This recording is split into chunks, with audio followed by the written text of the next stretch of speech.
बहुत अच्छे लग रहे हो। शुक्रिया। कल रात बहुत बुरी गुजरी हम पर। मुझे लगा कि तुम्हें कुछ हो जाएगा। फिक्र मत करो, वो मामला खत्म हो गया। अब कोई खतरा नहीं। तुम्हारे लिए ये कहना बहुत आसान है। अगर तुम कल रात यहाँ होते तो तुम सबकी घबराहट देखते। तो अब रिलैक्स हो जाना चाहिए सबको। अगर मेरी हालत देख लेते तो ऐसे हंसकर ना कहते। आइडिया है मुझे।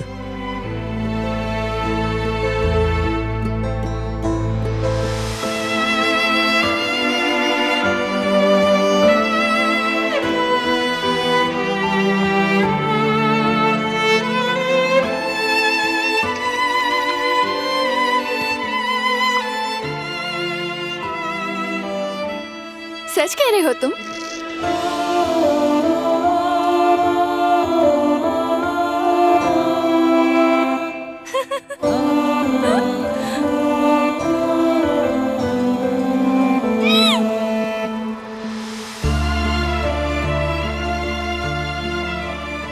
बारान, ये पसंद आया मुझे।